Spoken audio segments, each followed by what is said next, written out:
So I mean, I think earlier on you was talking about like you're a ravenous reader, right? So I think you said you was reading about 6 books. So this next question is kind of going back to when you said that was like, okay, I'm gonna hold this question off until now. Yep. Three-part question: what books helped you on your journey to kind of get you in the state of mind? Because again, you went from finance to tech, tech Yep. with help. So what books did you read to get you there? First question. Yeah. A lot of books. A lot of books. I mean, before I answer that question, I think you have to, I think for anyone trying to learn a new topic, I think there's really three ways to do it. And it's one, learning as many books as possible, books, podcasts, YouTubes, things like that. The second one is just doing it. You have to do it. Like understand something from intellectual perspective is never as good as understanding from emotional perspective. You were there. Like you were in a place where the company's almost dead, or you were there that raised the money, or you're the guy that made the sale. Like you can read about sales all day, but unless you do it, it just doesn't work. And the third one is find someone who's like 2 to 3 years ahead of you in that area and just get them to help you.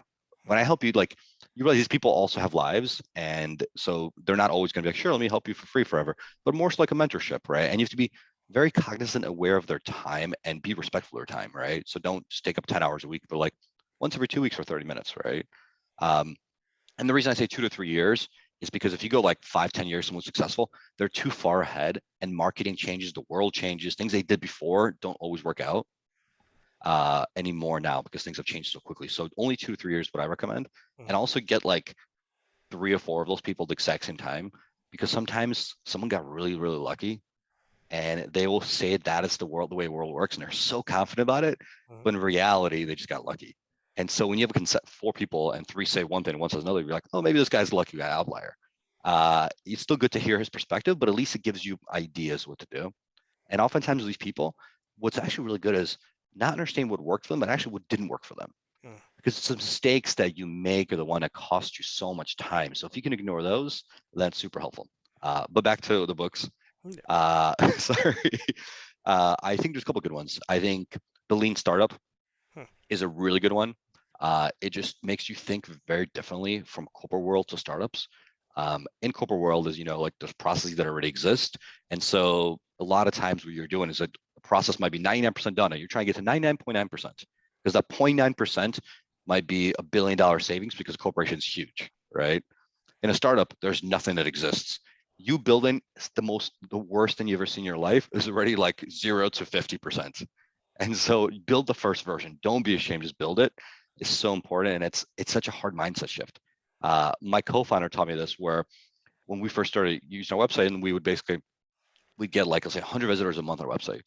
And there's a top of funnel, mid funnel, bottom of funnel. And I would always be like at the bottom of funnel, like, oh, let me try to go from, we have 2 customers. Let's try to get 3 customers. How do I can increase the funnel to 3 customers? And my co-founder said, dude, we have 100 people visiting our website. Get 1 million people visit your website. Then you could focus on going from 2% to 3%. When you have 100 people visiting, like the amount of, even if you get to 3%, it's one extra person. You just spend 40 hours a week doing this. The micro optimizations we're talking about the bottom funnel matter a lot when you're at scale. When you're not at scale, you need to increase your top of funnel, the recognition, brand awareness. That's what you need to get.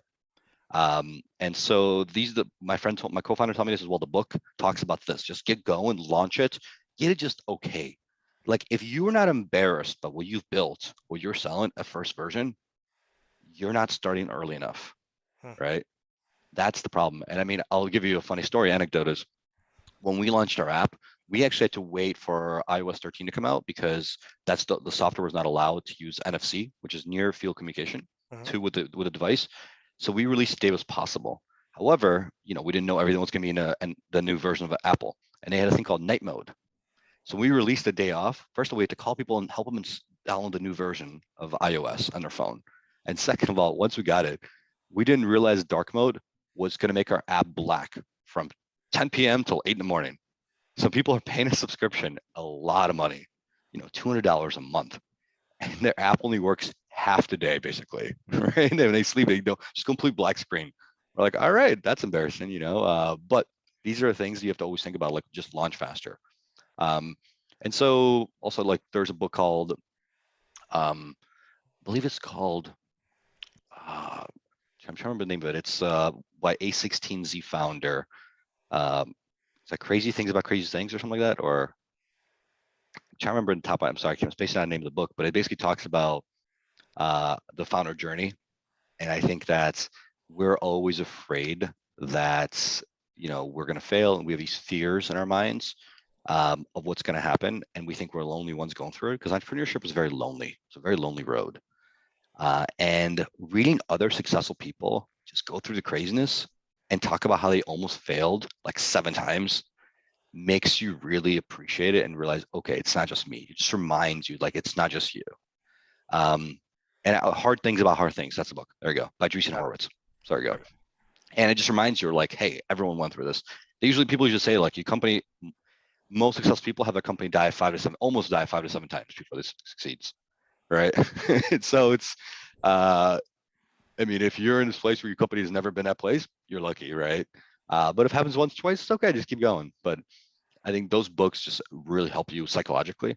I mean, like as I mentioned before, with the whole rockets and brain surgery, like this is really just psychological battle with yourself. Um, can you keep yourself going? Can you keep your confidence up Mhm. while also learning new information and trying to process and adjust all the time?